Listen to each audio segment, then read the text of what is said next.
Thank you. This is the most awesome morning of my entire life. I drive up, and my name's on the marquee. I come in, I have walk-up music, and we're at the Parkway Theater. It's the greatest thing ever. So, yeah.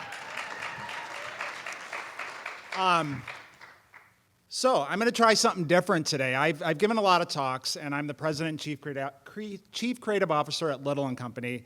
And I've talked a lot about my role as president. I've talked about Little & Company and how we do our work. But as I was preparing for this speech, I looked at my horoscope that morning. I was sitting at my desk, and I'm going to read it to you. The giving you do will be better when there's no price tag involved. Here's the best gift. Tell someone the story of where your love started and how it grows. There's no story sweeter. So that kind of hit me to do something a little different and not talk about, I'm going to talk a little bit about Little & Company. I'm going to talk a little bit about my experience, but I did some soul searching, and as the leader of the company, I've learned a lot over the years, and I've learned a lot as a leader of Little & Company, and I want to share some of that today. I'm going to share some of my work. I'm going to share some of the stuff that goes on in my head, which is a little scary sometimes, but bear with me. So if I think about this, tell someone the story of where your love started and how it grows. Well, I thought, I love my family. That's my wife, Kirsten, my son, Luca, who's almost 16 and driving pretty soon, my daughter, Francesca. I love cooking. I love biking. I love The Godfather. Everybody that works with me knows that. And I love every Rocky movie ever made. I love Christmas. People have found out recently that I'm a sucker for musicals. I love the smell of the air when I get up for an early morning ride. And I love sitting at Lupa in New York City with a bowl of cacio e pepe and a glass of wine. So those are things I love, right? But as I think about that horoscope, there's one thing my entire life, as far back as I can remember, that I've always loved. I've never questioned, I've never gone away from it, and that's design. If I think about design, it's who I am to my core. It's how I do everything in my life. It's how I act with my friends.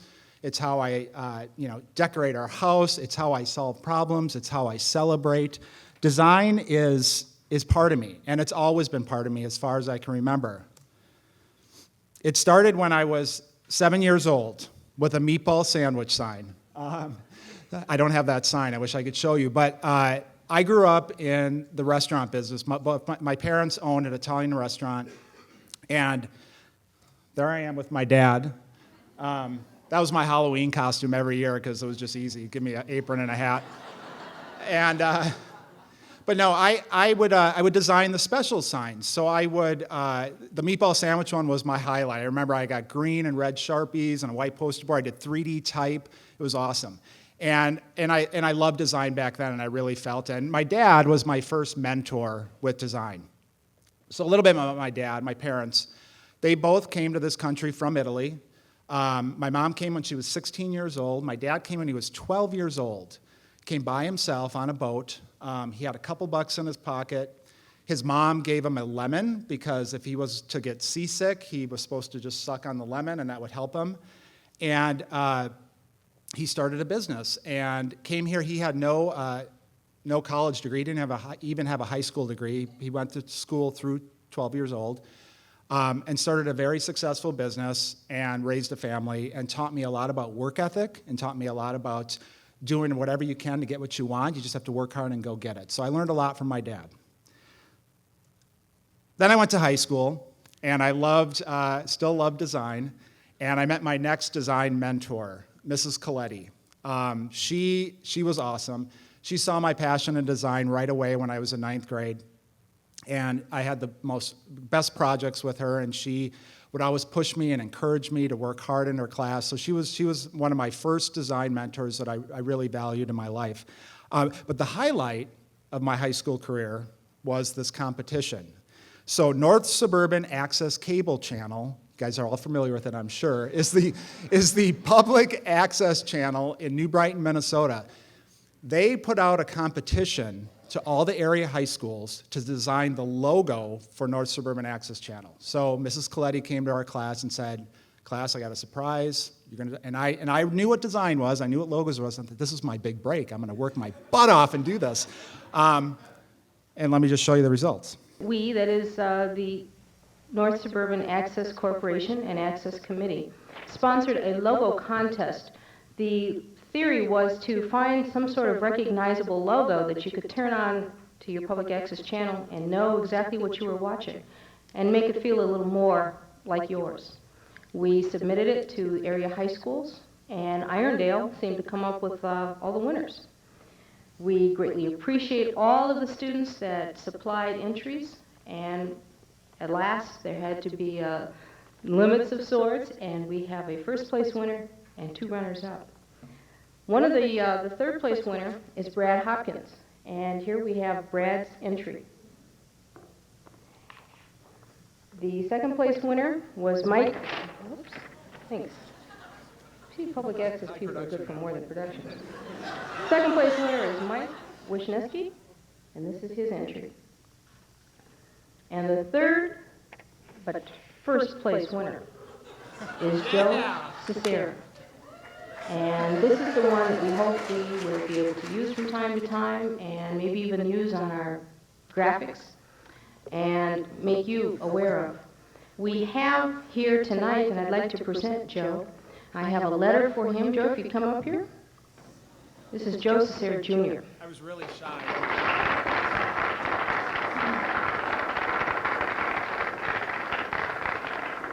Joe is a 10th grade student at Irondale High School, and his mother told us that he started his art career at a very early age by making signs for the family restaurant. I have for Joe a letter and a future check, $25 for Joe's winning the entry. Thank you, Joe.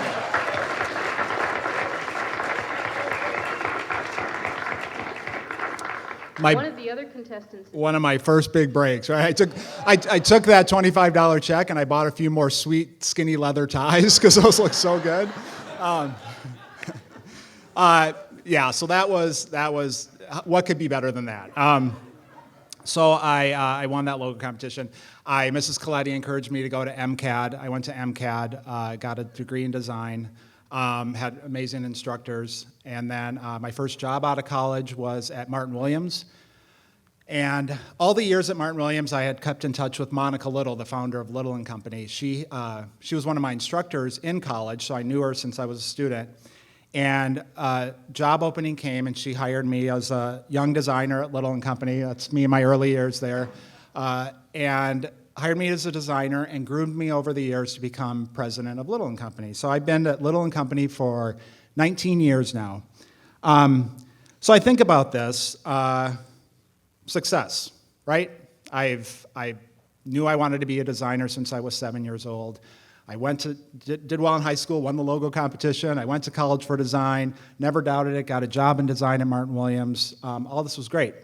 And I think about my mentors over the years, and they recognized my talent for design, but they also pushed me really hard. I think back to my dad. He equated success, and this is no fault to him, he equated success with financial success. I mean, he came over to this country with nothing, and he built a business, he built a family. So he taught me a lot about work ethic, and he taught me about what success meant. I look at my brothers. I have 2 very successful brothers. One of my brothers is the CEO of U.S. Bank, pretty successful. It's that kind of top of the pyramid aspiration. I think about Mrs. Coletti, and she pushed me to go to college, and you got to be successful and go get a job. And I think about Martin Williams, and I worked my way up from designer to creative manager, and Little & Company, now I'm president. And as I thought about it, I looked up, the theme for Creative Mornings, like Drew said, is tradition. And if you look up tradition in the dictionary, it's a long-established custom or belief that has been passed on in this way. And then if you look up the word belief, it's something that one accepts as true or real. And I think about design for me. There is nothing more true or real to who I am at my core than design. It's what makes me tick. And it's essential to me leading the company that I lead.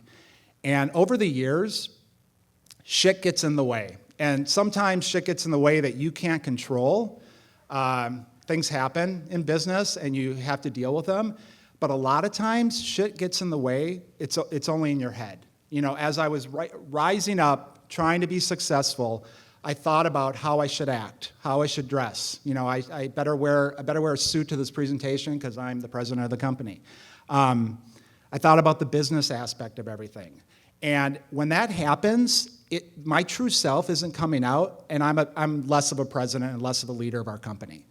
I've found that if I let who I am out on the table and leave nothing behind, be totally transparent, and really let my passion for design come out, I'm a way better leader.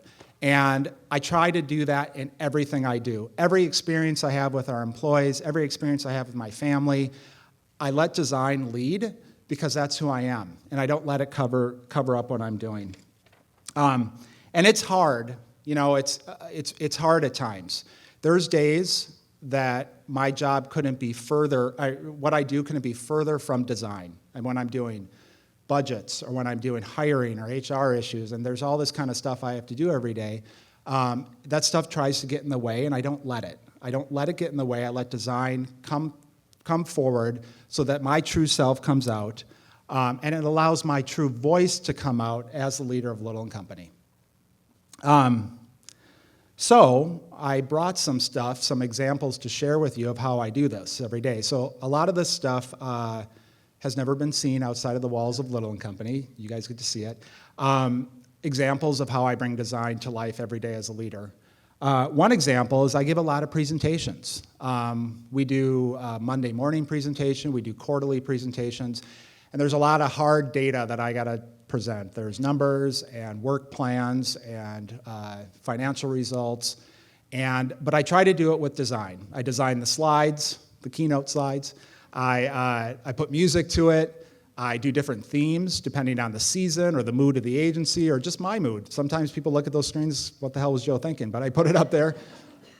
And it's my way to connect with employees in an authentic way and to make that emotional connection. So I just put a few of the slides together with a little music, so here you go. Mic it up.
Yeah, my stuff.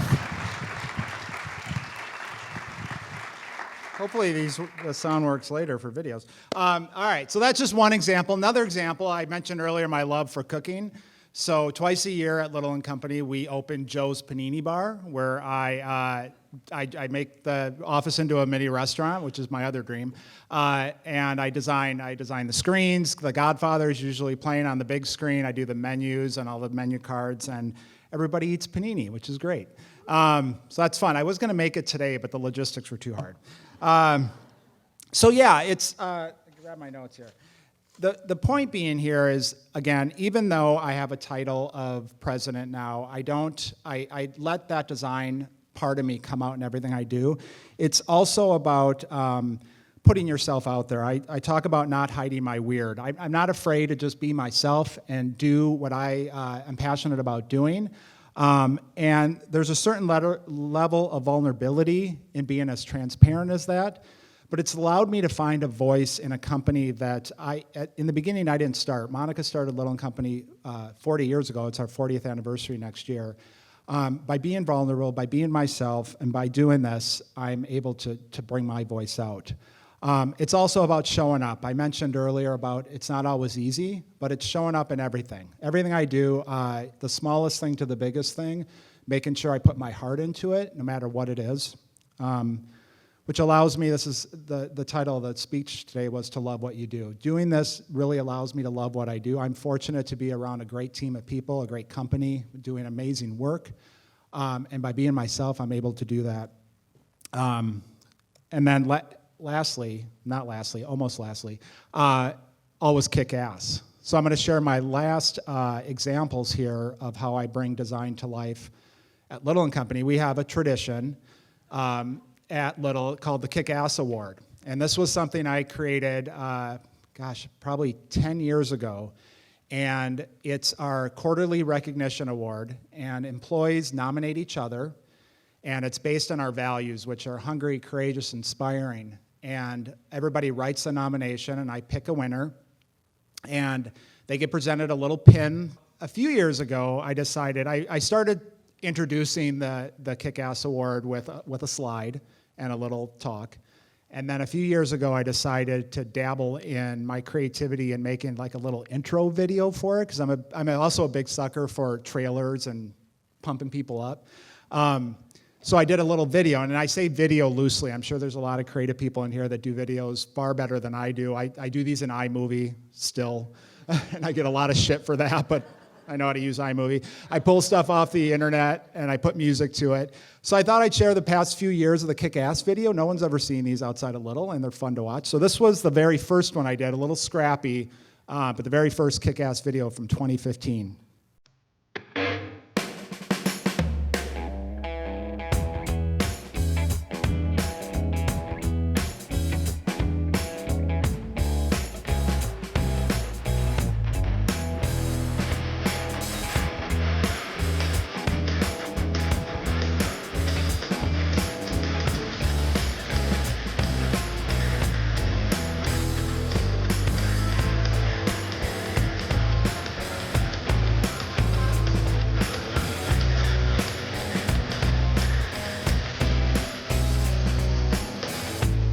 Yeah. I should mention they all have a reference to Rocky, and I think De Niro's in all of them. And probably some Motley Crue reference. So that was 2015's. 2016, I raised the bar up a little for myself. I made it a little longer. I really spent a lot of time editing in iMovie. And that year I was inspired by HBO's Vinyl, that series that was on. The intro graphics of that I thought were awesome, so I stole some of those graphics. But here's 2016's.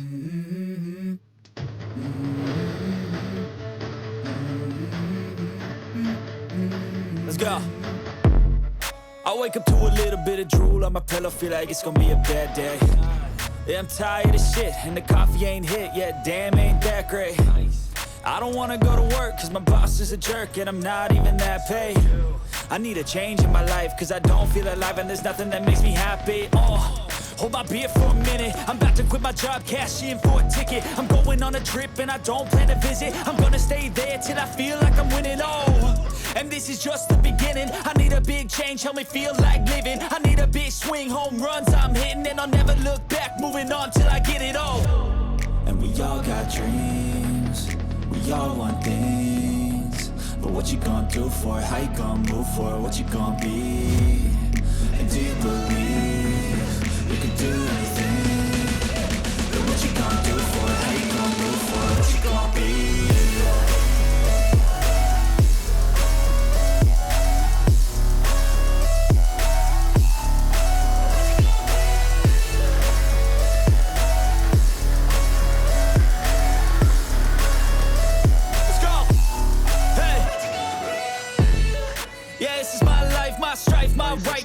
Thank you. It's funny, a lot of our younger designers don't know what the car with the one is or what a cutter is, but keep it in there. 2017, I just pulled a bunch of stuff off the internet that I thought was cool, put it together with music, a lot more references to movies and stuff that I think is cool. So this was 2017. Engineering.